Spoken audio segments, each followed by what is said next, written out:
Mendengar nama Presiden Soeharto dan Presiden Jokowi, tentu kita sepakat kalau Presiden Indonesia beda periode itu memiliki visi yang sama dalam program pembangunan infrastruktur yang ambisius. Meski demikian, terdapat perbedaan paling mencolok dari segi pelaksanaannya. Pengembangan infrastruktur di era Jokowi lebih mentingin aksesibilitas wilayah timur Indonesia yang pada periode-periode sebelumnya kerap diabaikan. Di tangannya, Trans Papua kini sudah menjadi penghubung seluruh wilayah Papua dengan panjang sekitar 4.330 km dan membentang dari kota Sorong di Provinsi Papua Barat hingga Merauke di ujung timur. Rasanya dengan panjang jalan tersebut sudah setimpal sama nilai anggaran hingga 9 triliun rupiah lebih yang dikeluarkan pemerintah. Terlebih, kehadiran Trans Papua sendiri bukanlah sekedar berbicara soal jalanan yang beraspal aja, melainkan hal tersebut justru menjadi salah satu masalah mendesak untuk segera dikerjakan. Mengingat Papua udah lama hidup dalam keterisolasian akibat infrastruktur yang terbatas. Kini, perlahan tapi pasti, daratan bumi Cendrawasih sudah mulai terhubung satu sama lain, dan pastinya akan menunjang seluruh aktivitas ekonomi di sana. Bukan cuma itu aja sih, pemerintah era Jokowi juga membangun Bandara Sentani sebagai penunjang koneksi antar daratan tadi. Dampak cukup positif pun bisa dirasakan karena adanya bandar udara ini. Pasalnya nggak butuh waktu lama, Bandar Udara Sentani juga masuk ke dalam 20 besar bandara terpadat di tanah air dengan peningkatan jumlah penumpang tiap tahunnya. Hal tersebut pun menjadi sebuah acuan untuk PT Angkasa Pura I sebagai pengelola untuk menyiapkan dana segar sebesar 450 miliar rupiah untuk meningkatkan segala fasilitasnya. Sebagai bandara terbesar di Papua sana dengan landasan pacu sepanjang kurang lebih 3 km, Bandara Sentani tercatat punya kapasitas apron 13 parking stand untuk pesawat berbadan kecil, 11 parking stand untuk pesawat kecil berbaling-baling, dan 8 parking stand untuk pesawat kargo.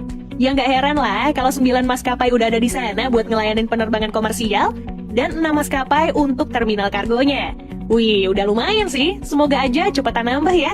Ngomongin pembangunan infrastruktur untuk wilayah Indonesia Timur, Presiden Jokowi pun nggak lupa dengan Pulau Sulawesi. Terkhusus Provinsi Sulawesi Selatan yang memang menjadi sentra niaga sekaligus pintu gerbang untuk Indonesia Timur. Buktinya, pada tanggal 29 Maret 2023 ini, orang nomor 1 di tanah air tersebut meresmikan kereta api Sulawesi Selatan. Kereta api pertama di Sulawesi tersebut udah bisa dinikmati oleh publik. Masyarakat sana sudah bisa mencoba trayek Makassar Parepare, setelah sebelumnya hanya melayani rute stasiun Garongkong, stasiun Mangila, yang menghubungkan antara Kabupaten Baru dan Pangkep. Asiknya, naik kereta sejauh 120 km itu bisa dinikmati tanpa dipungut biaya selama masa uji coba. Anyway, selain ningkatin beberapa infrastruktur di luar Pulau Jawa, pemerintahan Jokowi memilih membangun MRT atau Mass Rapid Transit sebagai moda transportasi baru dan cepat bagi warga ibu kota. Tahu sendiri kan gimana crowdednya jalanan di sana? Jadi, salah satu proyek strategis nasional ini pun hadir di era Jokowi di tahun 2019. Meskipun baru diresmikan sekarang, moda transportasi ini udah cukup lama dicanangkan atas inisiasi dari Presiden Habibie pada tahun 1983 lalu. Tepatnya ketika mantan orang nomor 1 di Indonesia itu menjabat sebagai Kepala Badan Pengkajian dan Penerapan Teknologi.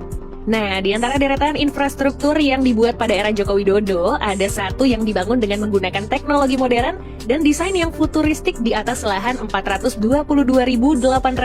meter persegi. Terminal baru Bandara Soekarno-Hatta tersebut diproyeksikan sanggup menampung 25 juta penumpang per tahunnya.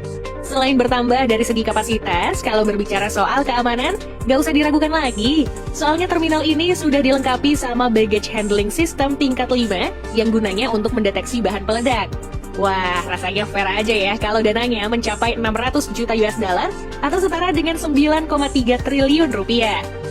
Tapi duit segede itu nggak cuma digelontorkan oleh Indonesia, melainkan terdapat 3 perusahaan asing yang turut berinvestasi. Antara lain adalah Changi Airport Group dari Singapura dan Aeroports de Paris dari Prancis.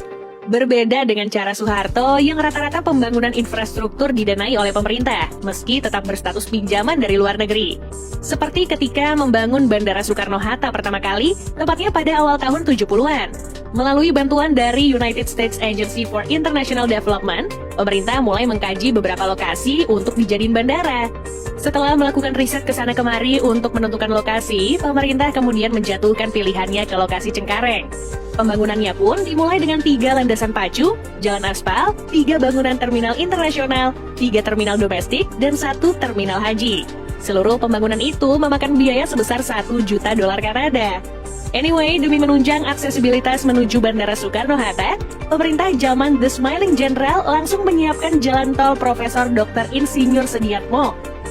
Jalan bebas hambatan ini sendiri mulai beroperasi sejak tahun 1985 dan diresmikan langsung oleh Pak Harto. Tol dengan panjang kurang lebih 12 km ini dibangun dengan cukup visioner, sebab dikembangkan dengan model semi-layang. Gunanya nggak lain untuk menanggulangi masalah banjir yang kerap menghantui tol tersebut jika curah hujan sedang tinggi. Widih, nggak salah-salah dong ngebangunnya. Nggak kayak zaman sekarang, yang belum apa-apa udah rusak. Bahkan sementara dibangun malah ambruk. Selain jalan tol menuju bandara, era Orde Baru terbilang cukup gencar dalam membangun jalan bebas hambatan. Kayak yang menghubungkan antara Jakarta dan Tangerang satu ini. Memiliki total panjang hingga 33 km, tol ini diresmikan pada 27 November 1984, sekaligus menjadikannya sebagai jalan tol kedua yang dibangun di negeri ini.